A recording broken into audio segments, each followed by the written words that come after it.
All right, what's going on, everybody? Welcome into the program. You are watching the Slate.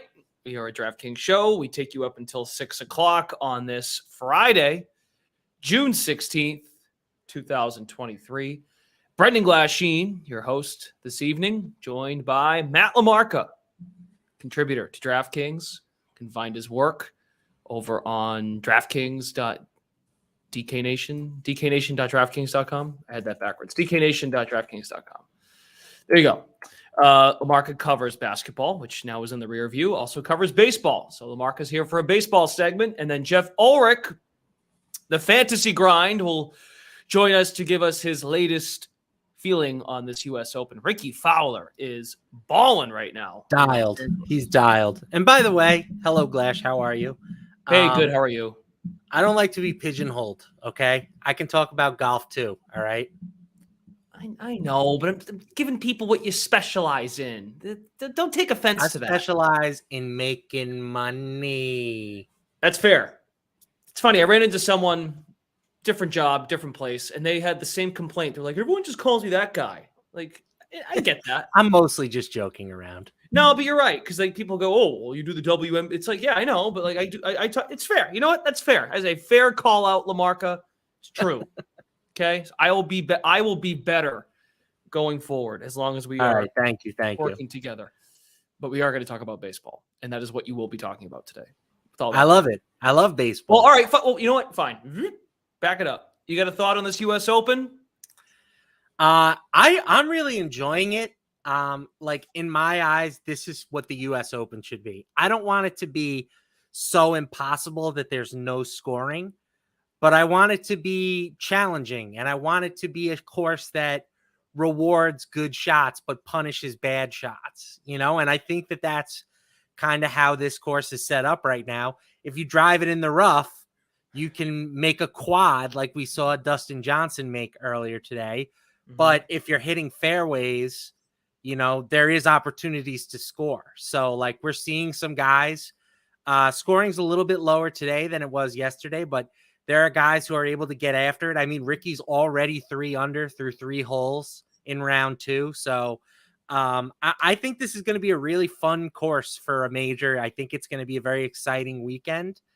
And I think that there are plenty of guys who still are feeling optimistic about their chances. First time since I know you've probably heard this, people, first time since the 1940s, we've had an event, a PGA event in Los Angeles at the LACC. It's been fun. It has been very good. Yeah, Ricky's playing really well. Rory McIlroy finished strong today. Xander had a great day yesterday. So a lot of the premier guys that are at the top of the leaderboard are teeing off this afternoon or are just underway. So very curious to see how that all plays out. I know Jeff was big on, and Jeff, you dabble in a couple of guys in the outright market. I realized that. Jeff was big on Cam Smith, who had a good day today. Siwoo Kim, I know, is one of his guys, and he's starting the day at 3 under. So, yeah, this afternoon session, well, I mean, it's almost an evening session for us East Coasters, but right. This is going to, I think, have an impact on, you know, what the odds board looks like heading into the weekend. And, you know, like what does a guy like Scotty Scheffler do today, right? Mm-hmm. He's hanging in there. I think he's 3 under for the tournament, but he's still near the top of the leaderboard. So the odds board, if he doesn't, you know, go a couple under today, he's somebody that I think could fall back pretty far on the leaderboard. But if you believe that he's going to have a great round, he could end up being the favorite if he gets to, you know, 7, 8 under par at the end of round 2. So I don't have any Scotty exposure right now. He was just such a heavy favorite coming into this event. Mm-hmm. It was hard to bet on him. I think the best thing, if you don't have any Scotty and you are looking for some, is to either take him right now or wait, hope he doesn't have a great round, and then grab him heading into the weekend. He is 3 under through 2 holes today and sits in the top 5 of the odds right now at plus 900 behind Clark, Xander Schauffele, McIlroy, and Fowler. Okay, very good. You do have some baseball plays for tonight. I do. I did take a look at what you're interested in, and I like where your mind's at. I do have a bone to pick with you. Maybe we'll start with that. You're Okay. backing Rich Hill tonight, Lamarca. Hell Rich yeah, baby. Hill, otherwise known as something Mountain, as some people like to call him. This is more a play about the Brewers than it is about Rich Hill, right? Julio Teheran is still. Go ahead. Yeah. Rich Hill, I mean, he hasn't been great this year. 4.23 ERA, 5.45 xERA, but the Brewers are just so bad against left-handed pitching. They're 29th in WRC plus against left-handers this season. They have one of the highest strikeout rates, if not the highest strikeout rate in the league against left-handers. So I do think that this is a spot where Rich Hill can pitch well. And then on the other side, Julio Teheran has like a 1.5 ERA through 4 starts with the Brewers, but he prior to this season, he really hadn't pitched since 2020. Right. So I think the wheels are going to fall off on him eventually. His advanced metrics, like his xFIP, is up in the mid 4s. Mm-hmm. So I think that, given the Brewers' struggles against left-handers, I think Teheran turns into a pumpkin at some point. I think that this is a pretty nice spot to target Pittsburgh. There was a reason why he was out of baseball in 2022. His hard hit rate with the Tigers in 2021 was at 57%. That is not good. Anything like in the high 30s and beyond is ugly. Well, this year he's at 37%. And like Lamarca said, he's still outperforming the expected numbers with a 1.5 ERA. To this point. So some regression, some negative regression, I think is what we're expecting. And maybe some positive regression for Rich Hill. So I understand. And you're getting the Pirates now they're at minus 105. So no longer plus money, but they are a slight underdog to the Milwaukee Brewers on the road. Other spots you've got circled. The Rays Padres is a good matchup. If the Padres get their bleep together, this could be a World Series matchup. I know Blake Snell faces his old team tomorrow. Blake Snell now pitches for the Padres, those who were not aware. McClanahan and Darvish, the pitching matchup. And now this one I do get. You want to fade Shane McClanahan. Yeah, it's a number of things. The Rays offense got off to such a phenomenal start this season that they're still well up at the top of like the leaderboards for most offensive categories, but they have really come back to reality.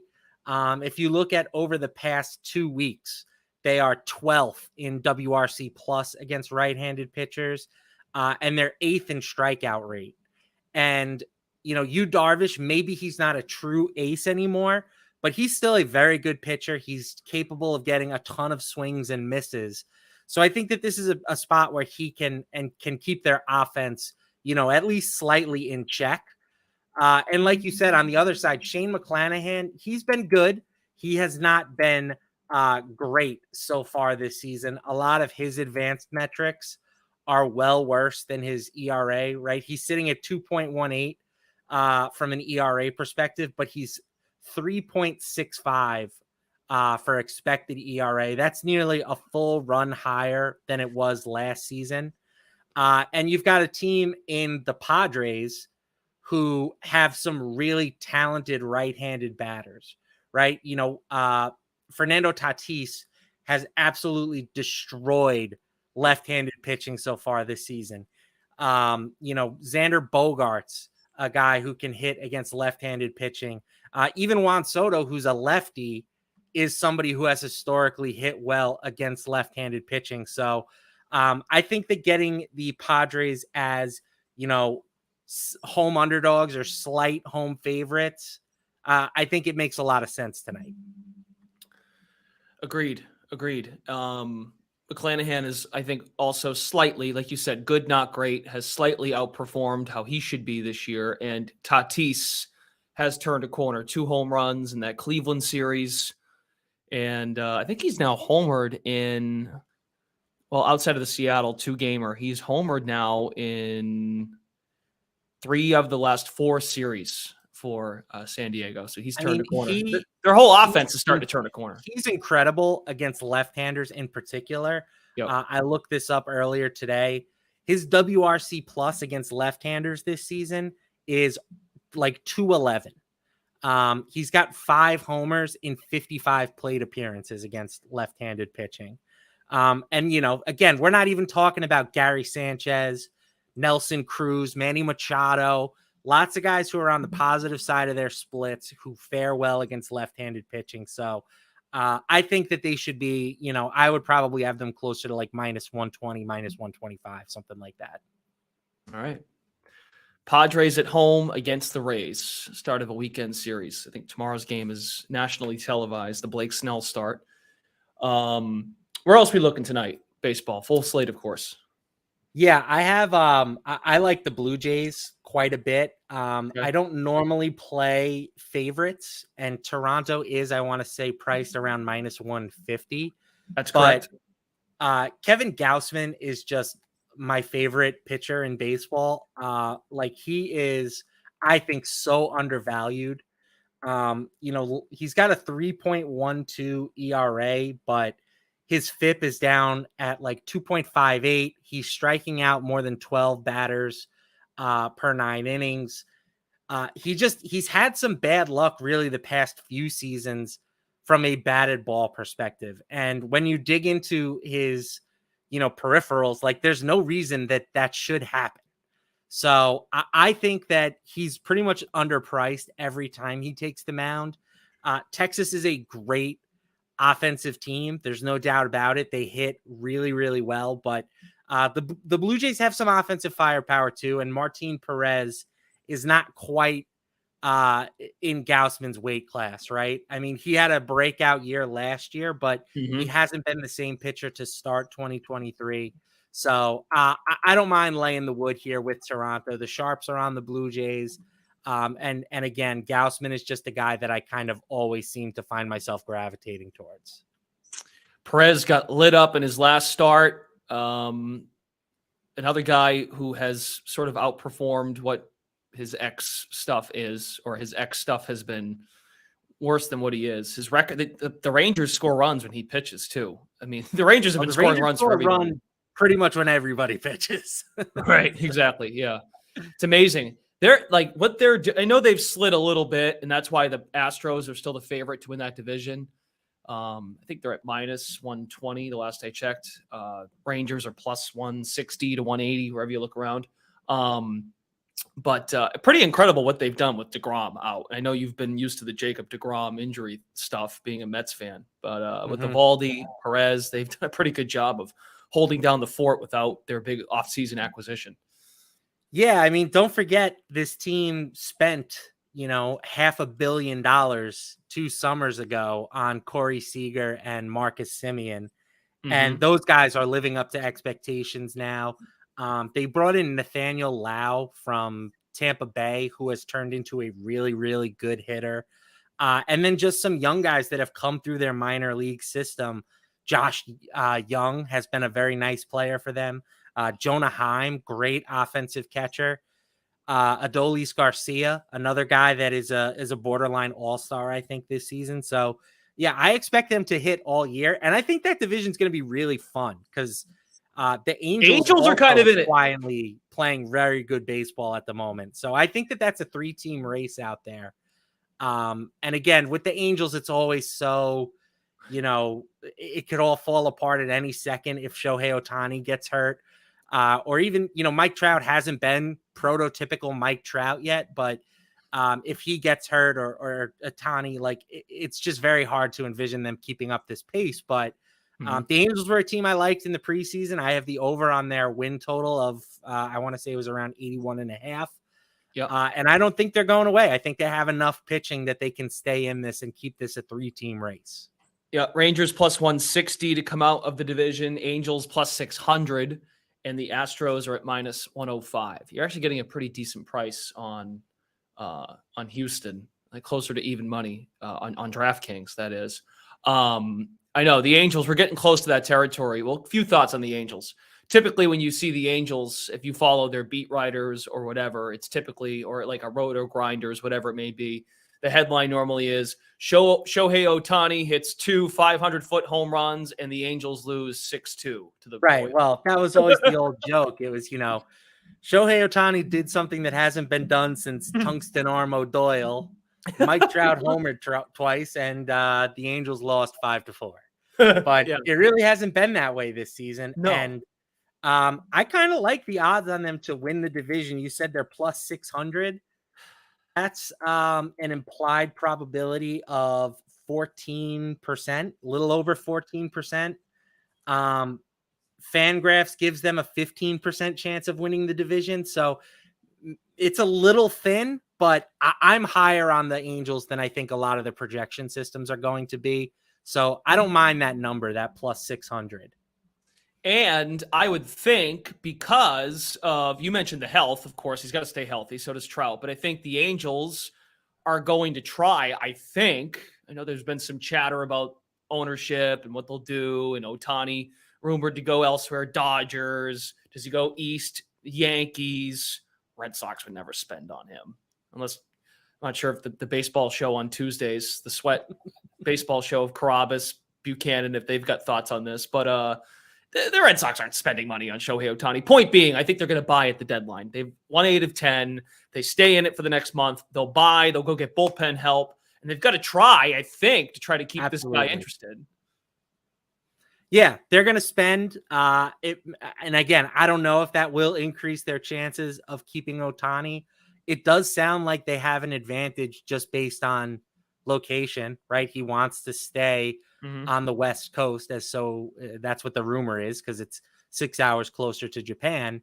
So if the Angels can compete, maybe they can convince him to stay. I mean, you're certainly not going to find a better teammate than Mike Trout. So if they can put it all together, maybe it is enough to keep him in, I was going to say Los Angeles, but he might stay in Los Angeles and just go to the Dodgers. So Pacoda's got him now at 86 wins. And let's see, playoff percent is at just shy of 42%. And to win the division, like you said, 15% at Fangraphs, 13% at Pacoda. Okay. So yeah, so plus 600, it's right on the verge. I mean, again, like I said, I'm kind of bullish on them. So I think it's okay to take that number, but if you're looking at, some of the projection systems, it's probably about right. Yeah, and Altuve just came back for the Astros, but they lost Alvarez, who got hurt, and he's going to be out of 4 weeks. That's a big one. Their offense has not. You look across, like you just go to any general sports stat website, just league leaders, and you don't see the Astros in any offensive category. It's really bizarre. You know what I'd love to see? Shohei Ohtani should go to LA Country Club and just swing the ball off the tee. Now I've been intrigued by this U.S. Open, Jeff Ulrich. I think Jeff's going to join us here in a second. Oh, yeah, Shohei Ohtani. I know we like Bryson DeChambeau can whack it off the tee, but I would love to see Shohei Ohtani make a celeb appearance and swing a ball off the tee in Los Angeles. Okay. I mean, sure. I don't know what that would prove. Put Shohei Ohtani in the match. We're doing all these basketball NFL guys. That actually would be interesting. That would be very interesting. Overdone with these NFL jabronis and stuff. Yeah, I agree. Ohtani would be a good addition to the match. You're dead on. Great. There. They haven't had a big event in Los Angeles since the 75 years, whatever it is. Put Ohtani on a tee box. That's must watch. LaMarco, you sticking around or are you getting out of here? Because I'm hanging, bro. Like I said, I'm deep into this golf right now. Yeah. I've got it's good free bets on 11 different guys to win this event. So I'm curious to hear what Jeff has to say. I wish my bets were free, but they're not. I still have bets on everyone here too. Our guy Bryson's doing well. I'll tell you that. Just birdied his third hole. He's up to 6 under. I know you like. Jeff had his write up on the golf cheat sheet. You did shout out Bryson before. I think he was hovering 40 to 1. 50 to him out since the Masters. Bryson was the best value on the board. I mean, it's a U.S. Open setup, and he was 40 to 1, 50 to 1 is ridiculous number. Dustin Johnson was right up there too, but I think Bryson's got a better chance to actually win this event. Good start by Rick. He's a little bit of trouble here on the 4th hole. I'm just trying to track it, but Ricky is cut it up right here too. Yep. Ricky's playing well, man. The way it's set up right now, Ricky needs to stay out in front because Rory got in at 8. Rory had a real good turnaround. Xander is still there. Even guys like Harris English, Dustin Johnson, these guys are really, really good tee to green putting. And then you got Bryson who could join Rory. Ricky needs to get out in front. He needs to keep the pedal down. Really, really keep the pedal down. So, yeah. But, other than that, he's looking great. So we'll see. Do you agree with the marca that where are you at with Scotty Scheffler? Now plus 850 since we started the show. He was at plus 900. Is he a guy are you interested in him now rather than waiting? When's a good time to get in on the Scotty show?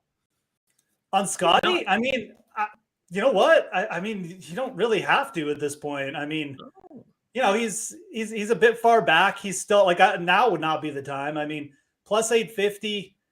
I mean, I don't know. You could, but I just think that with where Rory is, I mean, I'm not overly interested in Scotty Scheffler right now, to be honest. The putter showed up for him yesterday, but I don't know. I mean, yeah, Rahm and Scotty are both right there. It's just like picking between these guys. Like Rahm is almost double the odds of Scotty Scheffler. So I just feel like with Scheffler, and this was kind of true pre-event, the odds have just been cut down so much that, I mean, we're just we're ignoring a little bit too much of what else is going on. Like Bryson's playing well. Rory's now playing better. I don't know, man. It seems like a big hill. I know Scheffler's was out of his mind for a bit, but it's a pretty big hill he's got to climb, to be honest. So I'm not that interested. I mean, I think if I was looking in the live odds right now, I mean, again, Bryson's a plus 1,400 and he's, 3 shots in front of Scotty Scheffler. You're just not getting any respect still. So there's probably a few better spots, I would say. Certainly if you're a huge believer in Scheffler, plus 850 is a little bit bigger than the pre-event odds, but I don't know. Yeah.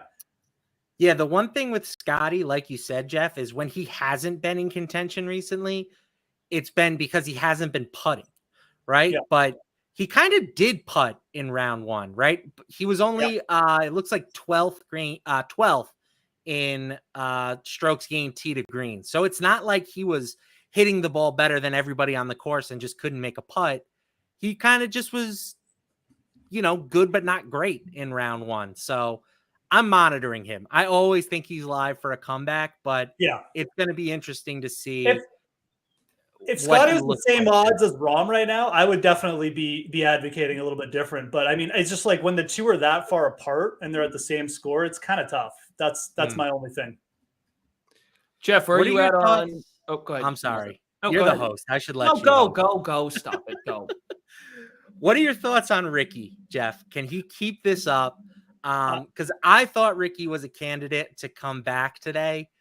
You look at round 1, 4.77 strokes gained putting, easily the top mark in the field. Yeah. I did not think that was sort of a repeatable formula, but then you look up and he birdies the first 3 holes to start round 2. So how are you sort of approaching Ricky at the moment? I mean, it kind of depends like where you're. I mean, there's no chance. Like if you're live betting right now and you're just, like that's not where I would go. Again, like we've seen Ricky in these kind of situations before, and especially going head to head with a guy like McIlroy. Like you hate to say it, but he's had his lunch eaten by Rory in these spots. Even going back to 2014, 2015, 2 of Rory's last majors were heads up against Ricky Fowler. Rory won, like a couple of years ago in the CJ Cup. He was in the final group with Ricky. Like Rory seeing Ricky Fowler up there at top, it's probably he's probably pretty happy about it. If we're being dead honest, and I'm not saying Ricky, this can't be the spot where he gets through, but it's a tough one. That's why I say like Ricky needs to keep the lead here. He if he falls back, it's going to get real tight for him fast. But you mentioned the putting. I would tend to agree. Even him getting off to this fast start, like. The first hole's a par 5. It's the final 3 holes are the toughest holes on the course. So, keep that in mind too. Like this is not a spot where I'd be live betting Ricky. If you're going to live bet Ricky, I'd actually wait until like the end of round 3, because that's probably when you're going to see this, if this does get tighter, that's when it'll happen. So when he poops his pants.